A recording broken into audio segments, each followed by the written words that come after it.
Right, let's see how late that be.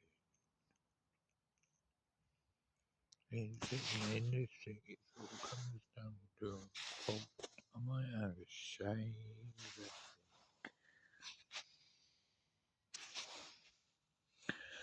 Thanks for doing this. Hey, um,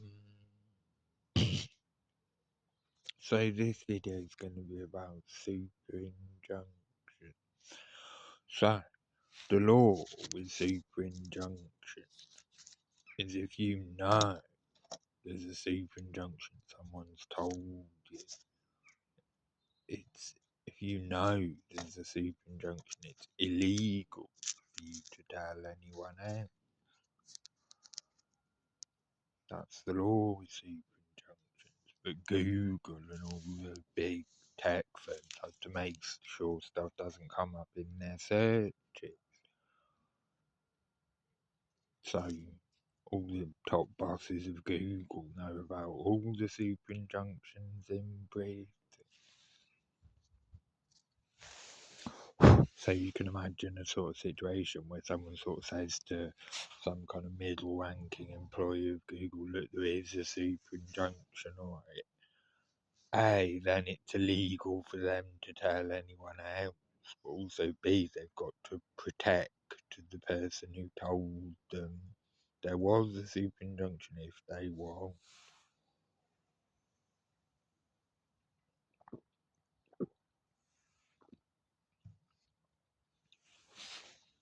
They're just in position to replace the official secrets Act.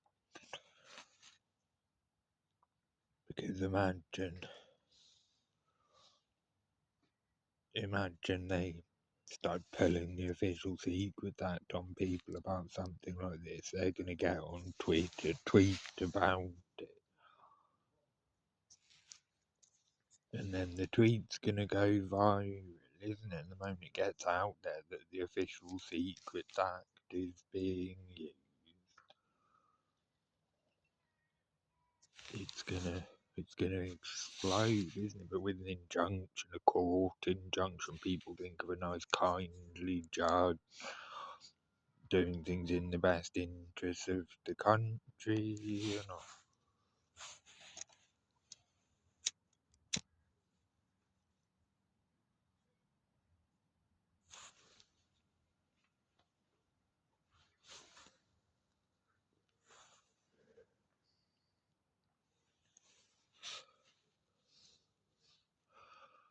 I mean, there's not a huge amount more to say, but it means like if someone tells you there's a super injunction, it's then illegal for you to tell anyone else. So you can only tell people who you're sure aren't gonna grass you up, you know.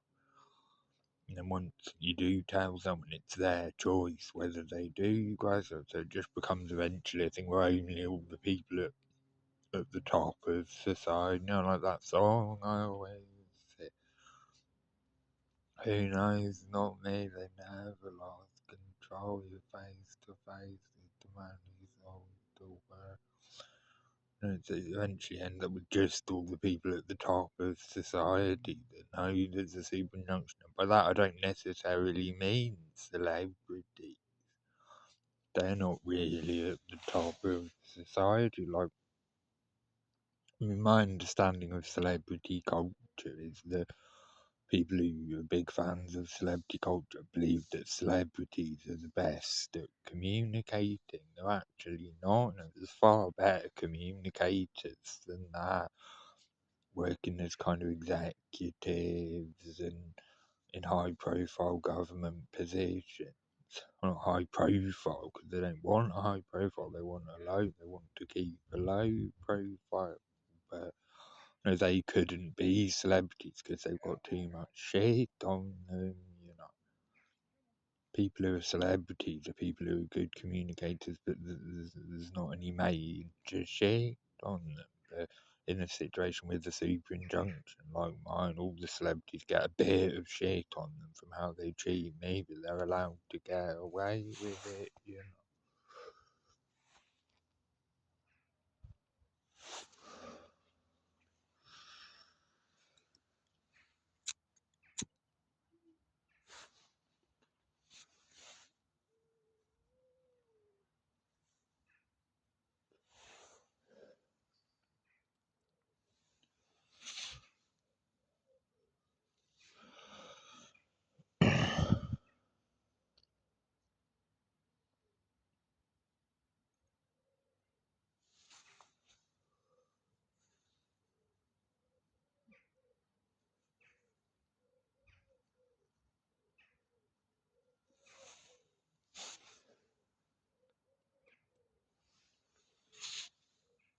But social media is a grey area with injunctions, with super injunctions as well, because it's semi-private. You know, what if you just retweet something someone's tweeted about a super injunction? You know, you then, you know, because you're not endorsing it just by retweeting it, so it's like it becomes a lot. That's a lot more the grey area. That's why I get all these endless tweets off celebrities. I mean, not on my new Twitter account, but any of you that want to be bold enough to follow me or tweet me, go ahead. You know, I'll love it. I mean, I think they have some sort of mechanism by which I don't get all the tweets that people tweet me, because I remember, like, um, I got in there's this band who followed me. They had like 2 million followers. They're called Calling All Astronauts, which is a good name. It is a good name. They seem to be some band from the 80s or something. They were called Calling All Astronauts, and actually got into a public Twitter conversation with them, not DMing each other. I never thought to DM any of those big name followers I built up. But actually got into a public Twitter conversation with them where we both exchanged about like 4 or 5 tweets each. And literally no one else, or at least from where I was sitting on my phone, no one else joined in the conversation, you know. And anyone watching this might think, well, that's because they all thought you were such a wanker, but then you think they'd pile in and have a go at me for being a wanker. I'd love it if people started doing that, because it'd give me something to do, you know. I don't care what you think. You think, like, well, that's just because they all sort of thought you were such a wanker. So I mean, so he's got 2 million followers. They'll all have seen those tweets. But literally zero other people joined in the conversation. Well, that's got to be tweets being held back from me, hasn't it? Because you think, I mean, however you look at it, some sort of random would join in the conversation.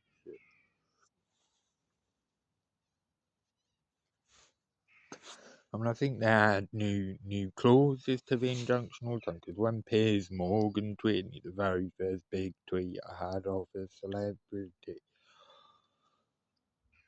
I literally then got about like sort of 1,000 notifications in about 10 minutes, you know. But I think after that they thought, shit, and so they've decided to add a new clause into it. Because, like I said, you know, you got that band have 2 million followers. You presumably would have seen all those tweets. I mean, they were replies. So they don't see them by going on their actual page. But, you know, presumably quite a lot out of like 2 million people, which, you know, like a 30th of the British population.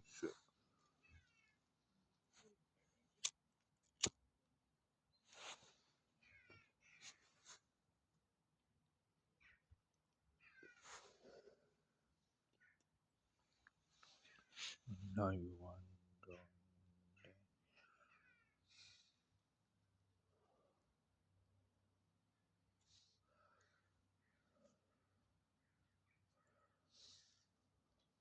Alright, John. Alright, Nathan. You alright?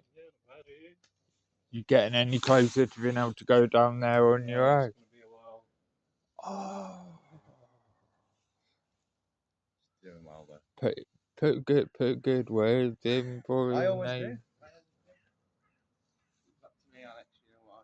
Yeah, remember you can always phone me whenever you want, John. Oh, that isn't the main phone I use now, but I'll keep it anyway because I've given a few people that number. See you in a bit. Alright.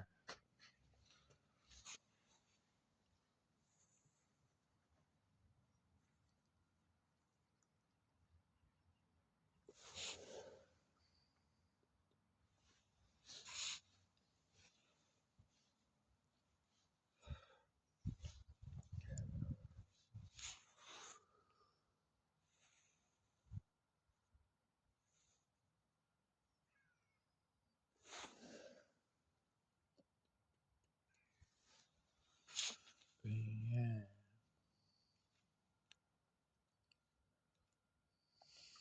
So you get this weird situation where only the people at the top of society, like with the official Secrets Act, except then it would have been people I mean, it would have been the same really with the official Secrets Act. Think about it. It would have been the people at the top of big corporate businesses and the people at the top of government who would have known about all the secrets in the official Secrets Act. But everyday people, even celebrities, wouldn't really know about it. And then they play the celebrity little snippets of like recordings and that to try and get them to go for me, which they mostly do. Because I do get it, celebrities are having a great time and they're just partying, aren't they? They don't want like some really kind of thoughtful person making really sort of decisive points about like how screwed up the world is. They just want to continue their partying lifestyle. I do get it. I mean, I wouldn't mind. I would try at partying with and see what it was like. I mean, if I smoked weed, I'd be able to.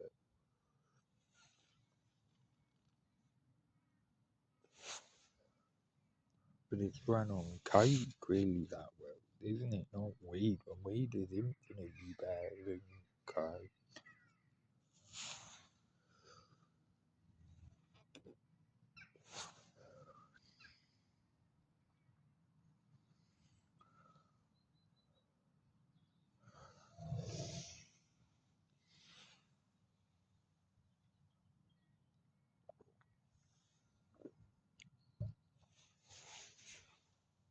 So imagine you're in a situation, you're a sort of middle ranking employee at, I don't know, where, Twitter or something. Someone says, look, there is a superinjunction, alright, I'm telling you this off the record. And then then realise it's now illegal for you to tell anyone else. So you're only going to tell people you really trust. Would you even tell your wife? You know, I mean, you're not going to tell your wife if she's a really lovely person, are you? Because she'll be on my side.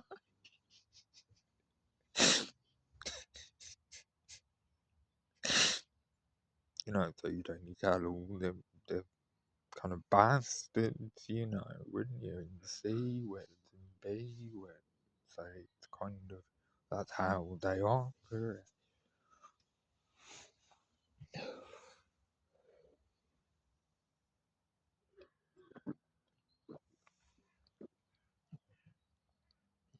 And it becomes like a snowball rolling downhill, collecting more and more people. And once it's captured too many people, it's too big to stop rolling, you know. I wonder if you could have some sort of,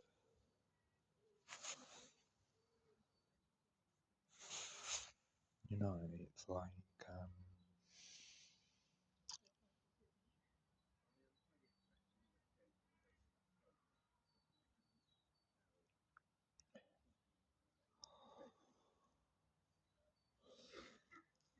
But maybe now the Labour government's come in, they've got a bit of a different attitude to it.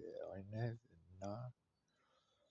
Because I have been noticeably treated much better since Labour came in.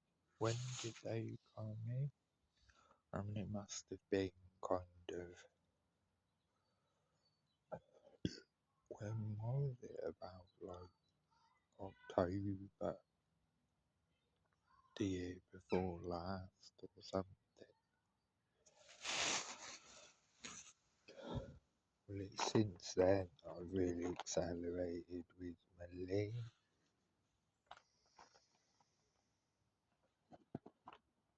It's quite a coincidence.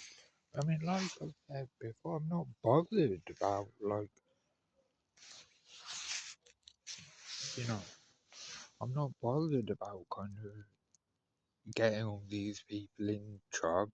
It's just sort of, I just want some sort of a chance at life, you know, a chance to make money at something, a chance to, like I said in that other video, I'm not going to start like suing Martin Solveig for breach of copyright or something. I can just write more songs. But it's a matter of like what happens when I do write songs and they get, you know, and then they're really popular. What are you all going to do, you know? I mean, I don't mind not writing songs. This is where I start taking the piss, but it's very difficult to avoid.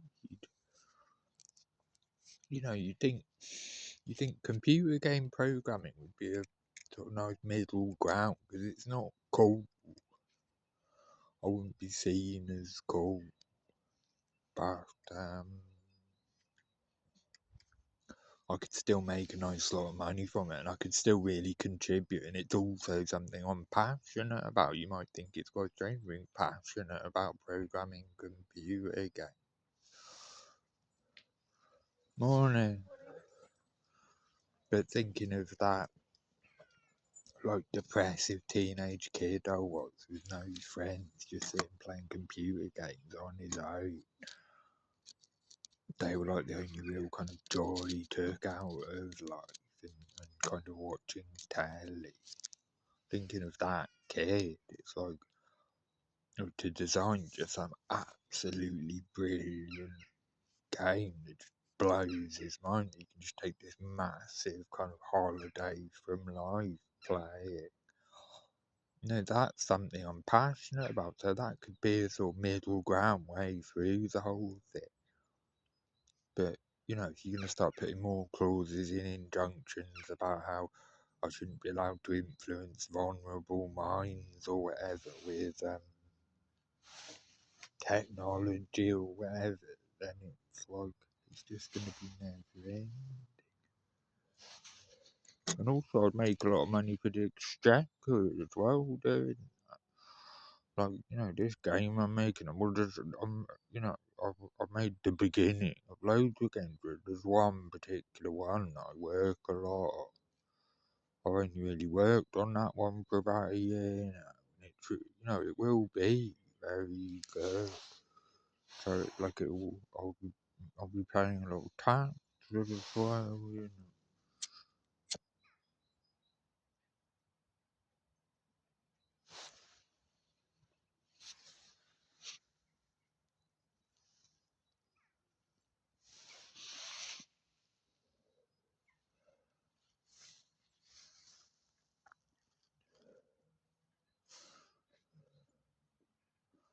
And giving a lot to charity.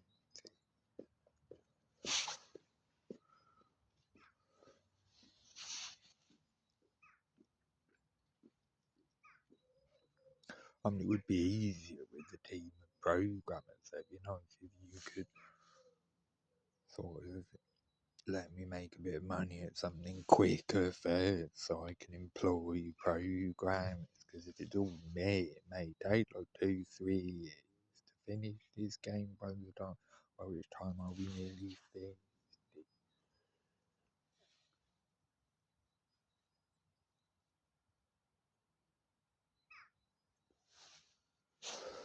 But you could, just in case anyone watching this from like the government, like Keir Starmer or anyone on like actual ministerial type people, you could use me to create a real kind of computer game manufacturer. I mean, there's already quite a good computer game manufacturing hub in Britain, but I could take it to the next level, and pay a lot of tax, but also encourage, the best computer game programmers to come and program here.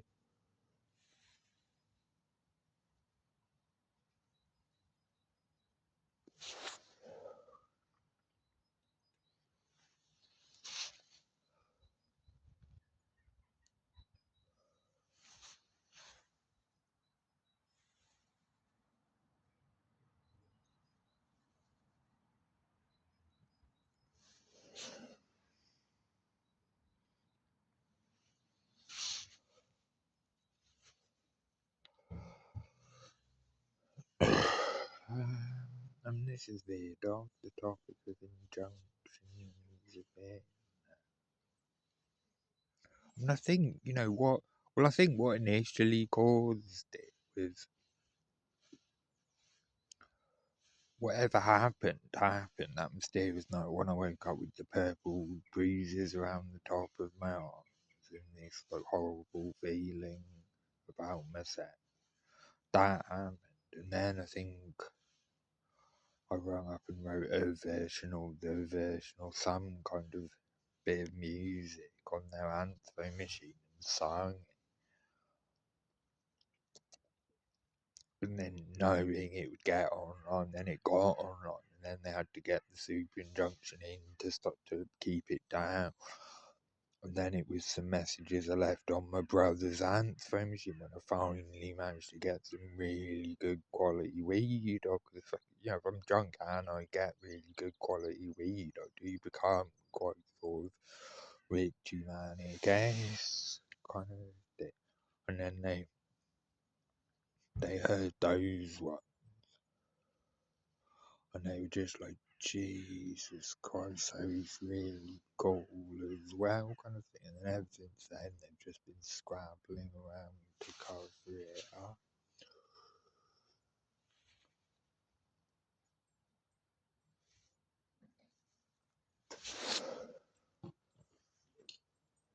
My brother, when he heard those messages, when you say things to me more than one thing at once, but in a really big-headed way, that's what he's like. It's like he's so down on. I mean, come on, man. That's what they'd have said about Richie. I said that to him. That's what they'd have said about Richie Manning, isn't?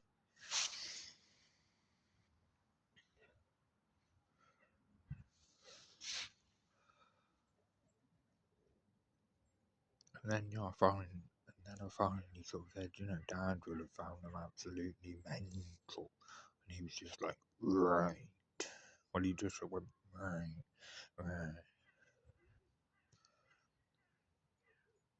And he has been an appalling brother to him. I suppose he watched it, but it may go back to stuff that happened a long time ago as well.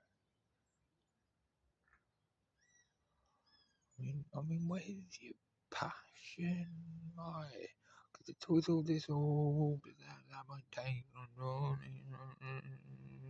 I can just take methadone and inject myself with crack and heroin whenever I want. I mean, it's like you shouldn't be living in trees, but I'm not gonna live in trees.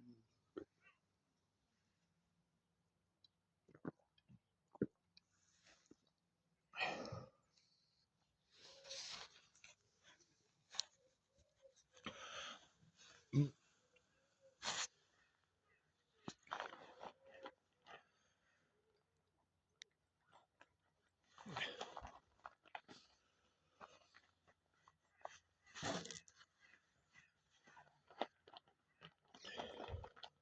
I mean, like I said, I mean, I do know some of your secrets now. But it's like I said in that text message, it just becomes this ridiculous kind of merry sort of to and fro where I have to pretend I can't see through you know. And then you sort of go, oh, I don't smoke crack. And then I'm thinking, oh, and then I think, ah, yeah, you don't smoke crack.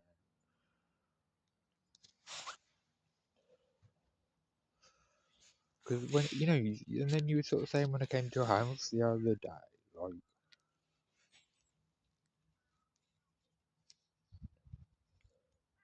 if I want to say stuff, you just say it to your face, but I can't because you just get angry straight away and shut me down. If I ever try and express my emotions about anything, I was saying, unless they're kind of positive emotions about you. And a lot of them, even if they are positive emotions about you, you just shut me down, you know. It's literally just like banging my head against the brick wall of methadone and hard drugs and anger, you know.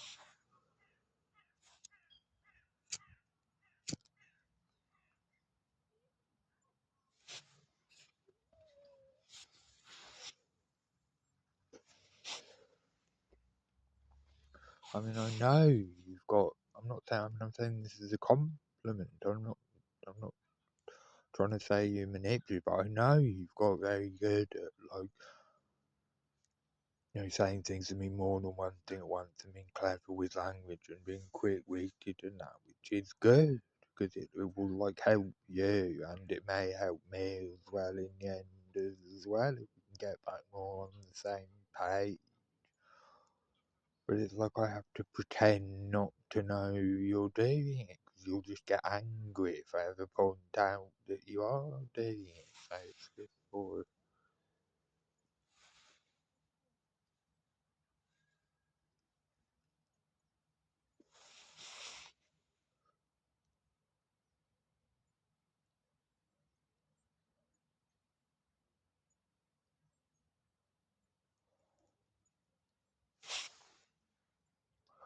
I suppose this could be a video about superinjunctions and for my brother I am Palestinian.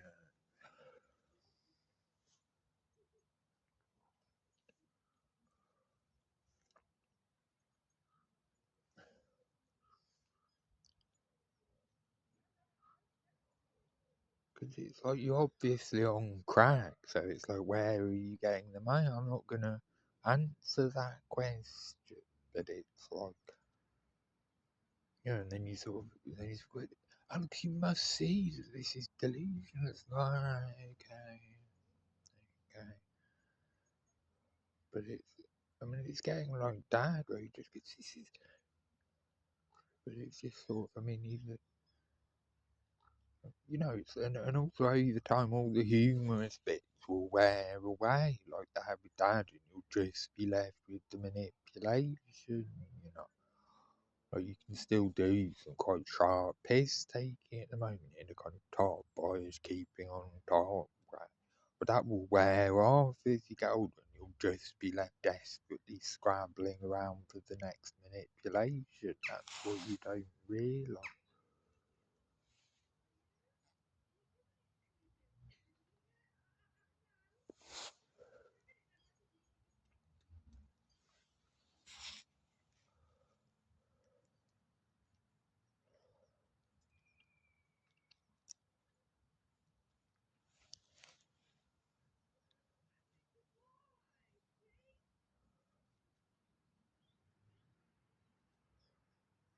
It's half an hour long. I might just make one big one. I came out at 10:30. So I was here the quarter past. So I started making this video at 20 past. No, 10 to. So it's now about 20 past. 10 to quarter to 11. 20 past 11. So I've got a bit of time.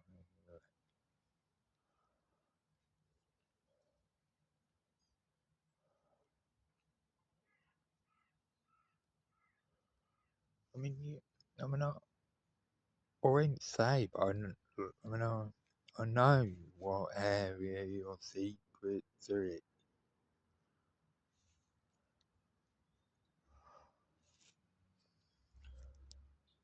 I mean, this won't have any effect either, though, will it? You just got, that purpose just hypnotised, but, I mean, I hypnotised you a bit when we were little, but I hypnotised you to be a good person, he hypnotised you to be a bad person. But I'm not expecting you to let me hypnotise you again. That's what you don't understand. I'm just expecting you to sort of show me a bit of respect and listen to what I'm saying properly, and not just assume you're always right about everything. No, like Rowan said, you and me are special people, but it's not in that good a way. But then he judged everything very much like a kind of teenager would. So even he was saying we're special, but then the next thing he said after that was, I mean, you're more special than him. He said, I'm more special than you. Yeah, you're talented, but you're probably not enough talented enough to make it on your own. Whereas I am talented enough to make it on my own, but it'd be way better with you there. Because you're my brother, and because we used to be so close, and like I'll be able to do it on my own. That's what you don't understand. And then you're thinking, oh yeah, but how can I be bothered? If I was going to be in a band, I'd have to learn to play an instrument a lot better than that. And it's like, if you really can't be bothered to be in a band, you'd rather just, I mean, I'll just do it on my own then. But you're crazy, like I said at the end of that last video. No, your music so far isn't quite good enough, any of it, because you've never finished a track, have you? It's not quite good enough to really sort of do much with. Show flashes of talent, flashes of inspiration. There are certain combinations of instruments you put together and certain tunes you put together that are good.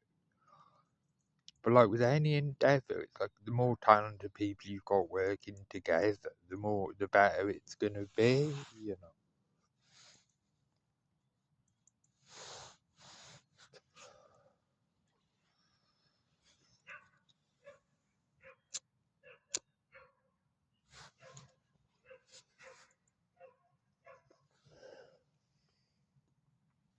Because like I said, it's getting like, Dad, why can't I literally can't be, with Dad, I can't be bothered to work out all the sort of manipulative games he plays. It's like I literally just can't be bothered to think about it, and it's getting a bit the same with you. I know you're involved in pretty dodgy dealings. I know you're probably injecting crack and heroin, but it's like, I just look at it like I said in that text. It's like, maybe I'm not meant to know yet because I can't help you with it yet. Maybe I'll become more aware of it all as I get closer to a situation where I can help you because I've got more money. I'm not in a secure you.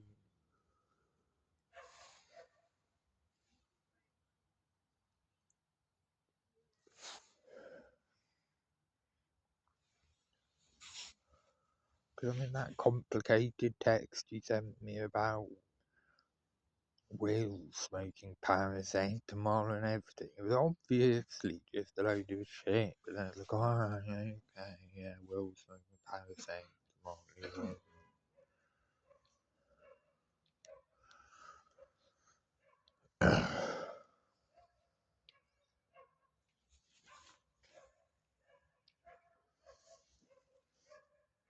No, we play this like merry game. I have to pretend I don't realise you're lying. What I can't work out is, why do you feel the need to lie? Why can't you just give it all up and do something amazing with me?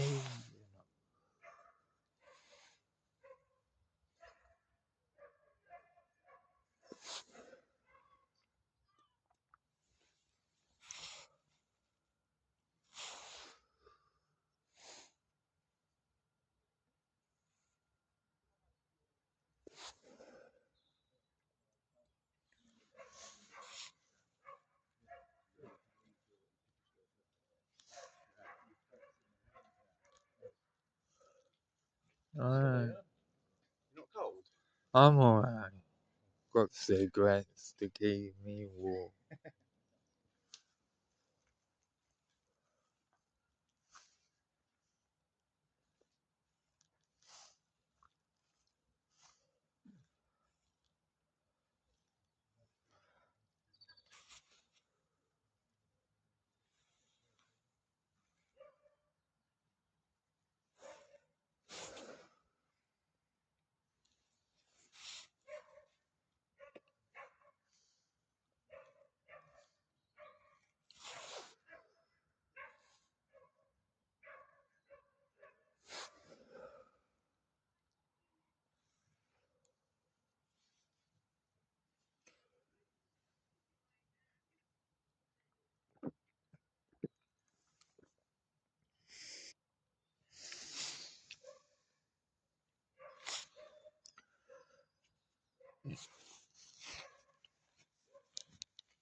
I mean, I know this video probably won't have any effect.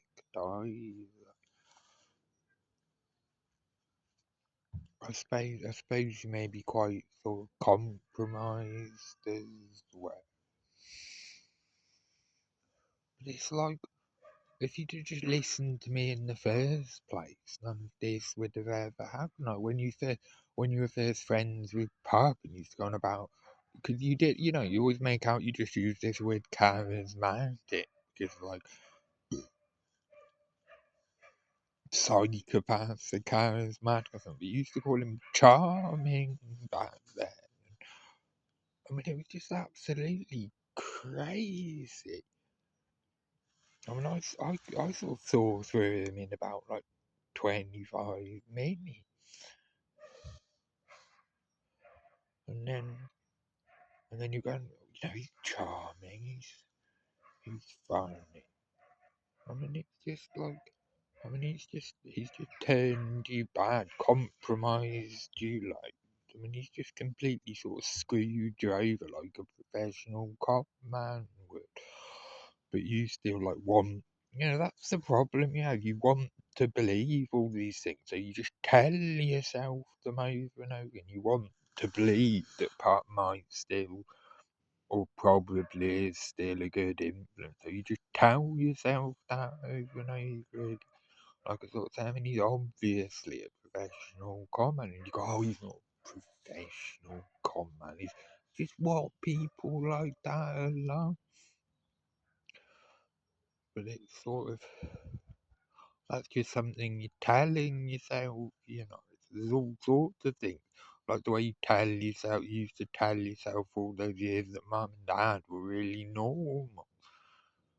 Or what was your thing you always used to say? They were a bit weird, but they're nice people, which is kind of sweet. I mean, mum is a nice person, and I'm the only person really mum isn't nice to. But dad isn't a nice person. I'd be trying to sort of explain to you how screwed up they are.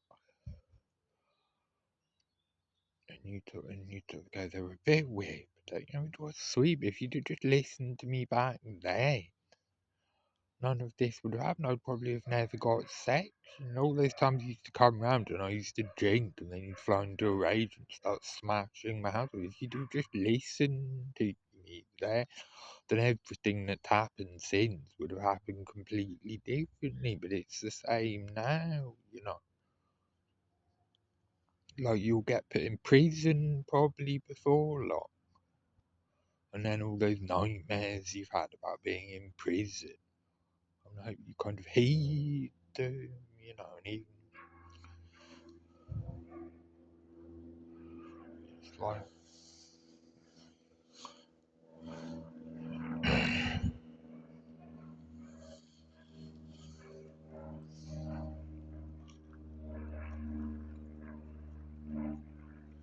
no, I don't think you're a kingpin. I think you're being used and sent down.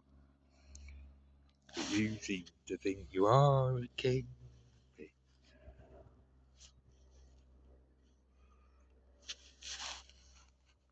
the reason, I mean, that's like the missing link throughout your whole life, you know. The reason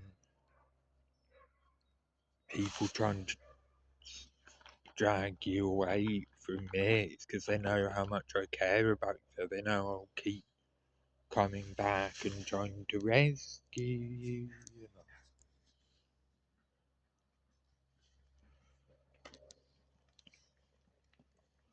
I mean, the amount of input you have into the relationship in a positive way is quite low. But they know because I've been there for you my whole life. I'll always be there for you. So that's why Pop wanted to screw you up, to drag you away from me. So I'm sort of spent. And look, I could have been talking about like global issues in this video. I've got to go back to the hospital in about a quarter of an hour. I spent the whole one talking about you. They know if they can keep you in a perilous situation, then I've got to spend all my time saving you. I can't save other people, that's why they do.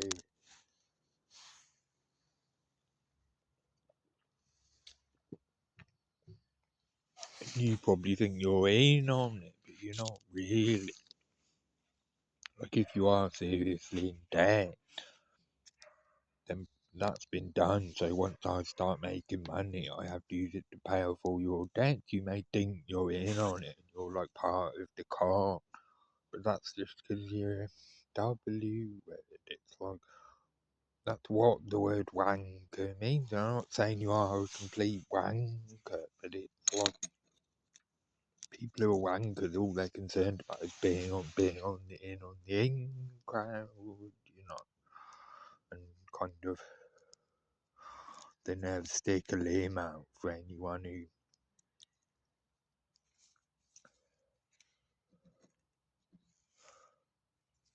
sort of stick up for anyone just because they're a nice person. That all they're concerned about is wanking off powerful people. And all that shit you were saying in the garden at the end when I came to your house that last time about how God lied to Adam and Eve and all that. I mean, I wasn't even listening, Bollywood. It was all just such a complete load of shit. I don't know who you were trying to impress. I don't know whether you were recording or whether you could tell the neighbours were in their garden or something. But that's what it means, being a wanker, talking a load of shit to try and impress people. Like, I try and impress people, but I don't talk loads of shit to impress people. I try and impress people to get out of mental hospital. Once I'm out of mental hospital, I won't have to try and impress people. You can almost force someone to be a wanker if you put them in a kind of stressful enough situation. But you've chosen to be what? You've chosen to move in you know, to become a wanker. And you always pick on the negatives as well. I don't know whether you were recording that conversation to play to your jokey mate. So, but I mean, all you're doing is kind of wanking them off and hoping they'll wank you off, wanking yourself off.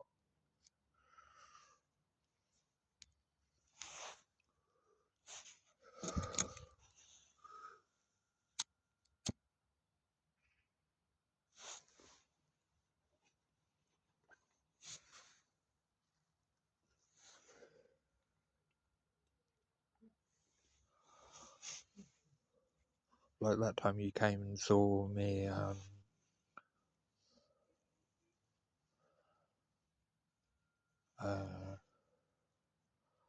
like down by the cricket pitch, and we were sitting there, and just at the end, you're sticking a very negative bit just at the end, and it's like, for fuck's sake. I mean, presumably you're recording it, and you're just trying to make it look like you've won. It's like I don't have enough respect for you to care whether I win against you. I want to help you. That last text you sent me was saying like, well, if you think I'm a wanky, if you don't want anything to do with me, it's like I do, because I want to help you not be a wanker anymore.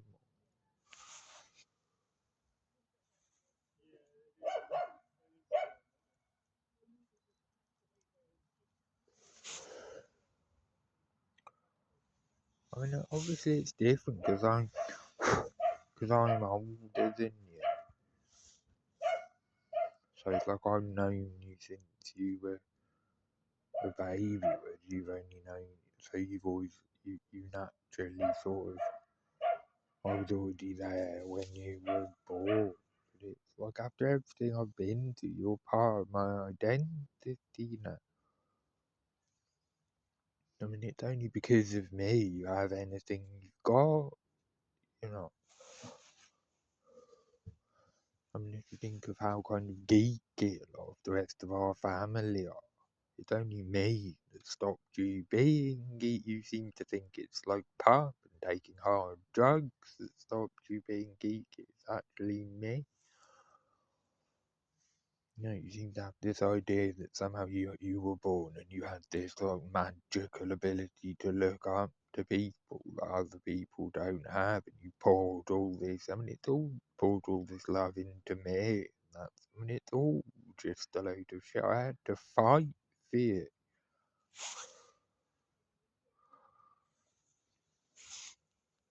you know, and I had to keep you on the straight and narrow, you know.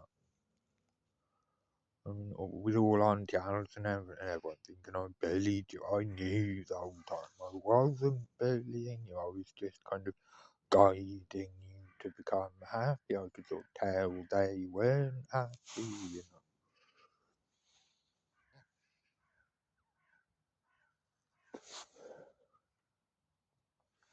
But anyway, I mean, you're not gonna listen. I mean, I'm wasting my breath, really.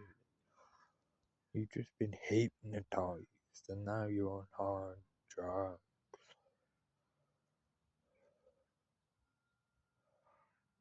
But you know, everything you said in just those three texts you sent me as well is just all a load of shit.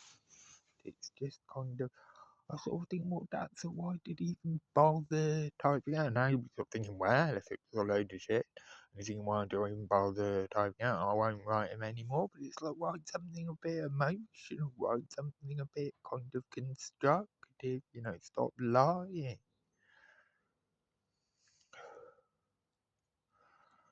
No, that bit where you put, well, if you think I'm a wanky, you don't want anything to do. That's so selfish, because I'm your brother. I care about you. I'm trying to stop you being a wanker.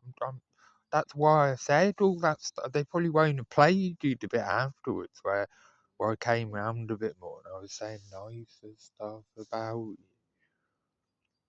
But it's sort of saying that to knock some sense into you, to show you that, like, I'm the one that can help you.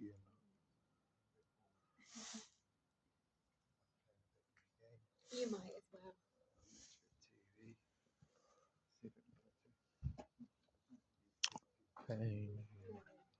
I know you're very clever with words these days, but it's all negative, you know, it's all piss taking, so it's like that you won't grow through.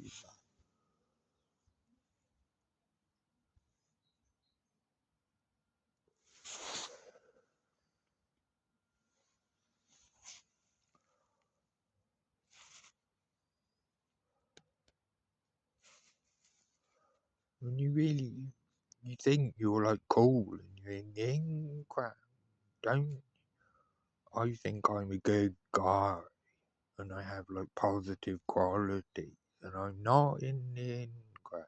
Or do you actually think you're like a cool, like respected person? Don't. When really you just wank anyone off that you need to.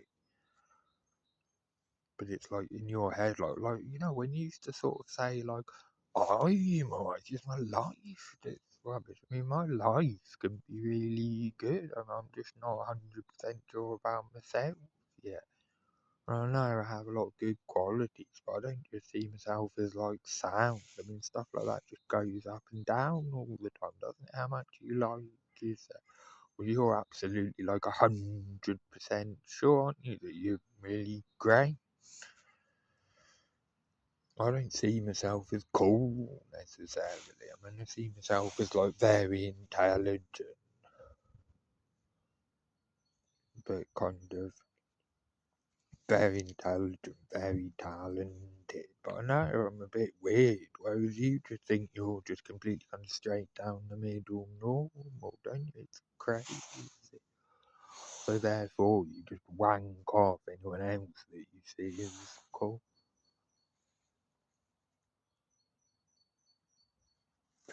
Hold on, I'm winding myself up even talking to you now. I might lose it.